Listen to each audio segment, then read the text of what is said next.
guys, welcome back to my channel. Today's Sunday, March the 18th.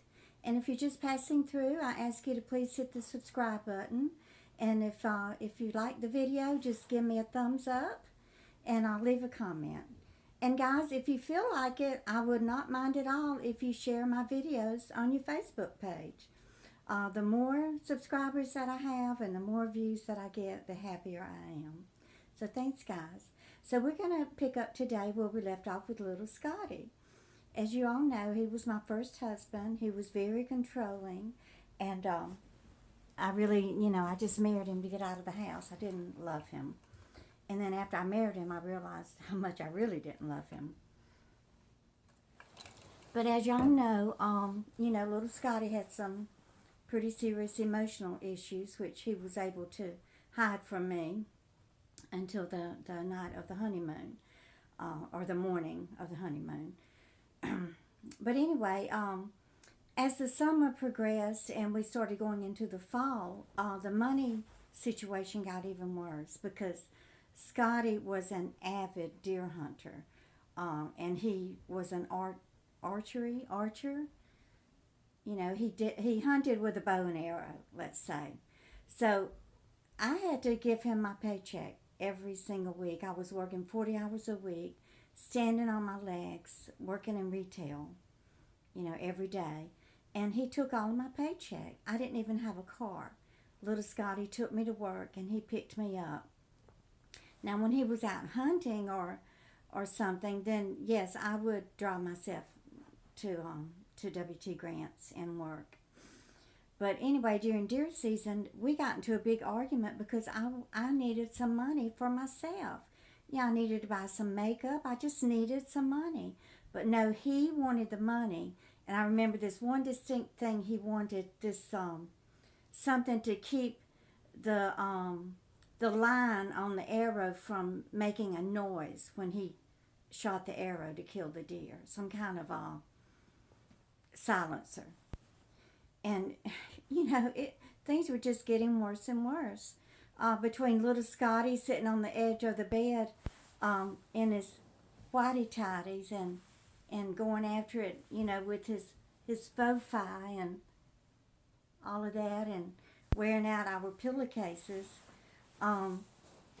Little Scotty had another habit that was so disgusting to me. He had a little wave in his hair.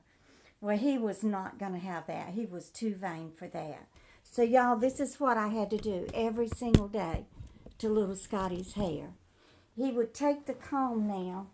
I don't have an ironing board, so we're going to pretend that my mother of pearl table it's an ironing board. But Little Scotty would stand up over the ironing board in his whitey tighties now, and he would take the comb and comb his hair down like this. And then Glenda Merle had to take the iron and iron it. Oh, I had to make sure I got that wave out of it. Oh, I wanted to turn the iron up on high and just give his hair a good old singe. But I knew he would kill me if I did. So, now this man that had hired me to work at W.T. Grant's, his name was John L. Sullivan. And he was cute. I liked him and he liked me.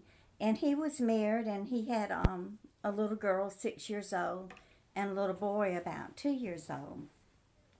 But he and his wife had separated because one day he came home from work and his daughter Paige told him that mommy made her take a nap, and they had a neighbor named Bill.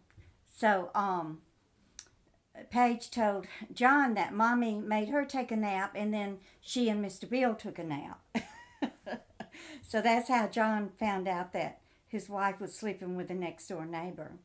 So by then I was ready to do, anything to get away from Little Scotty. So one day John asked me to go to lunch with him. Well, I didn't have any money. I couldn't go to lunch, and I'm sure he would have bought it, but I had brought my lunch with me, and I did drive to work that day.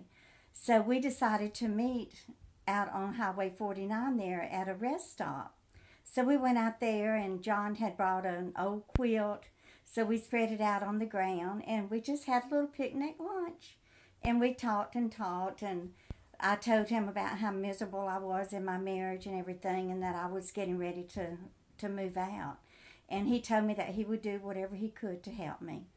And so we came back, and that evening I went home, and I had to go to the laundromat to do the laundry. And little Scotty would take me and drop me off, and then he would come back and pick me up. Well, two things happened. When little Scotty opened his door to get into the car, there was a tick in the car. Well, he knew he had not taken the car in the woods, and he just looked at me, and I looked at him, and I knew that he knew that I was up to something. So then he took me to the laundromat and dropped me off. He never did help with the laundry. And then he came back 2 hours later to pick me up, and I was on the payphone talking to John L. Sullivan. Oh, Scotty pitched a fit. Oh, he cussed and screamed and demanded to know who was I talking to. So I lied and told him that I was talking to this co-worker of mine. But he knew, and I knew that it was time for me to leave. So then I started looking for an apartment, and not long after I started looking, I found one, and I moved out. And that was about probably right after Christmas, around the first of the year of 1971. So I hope you enjoyed this little video, guys, and y'all just keep on coming back. Bye.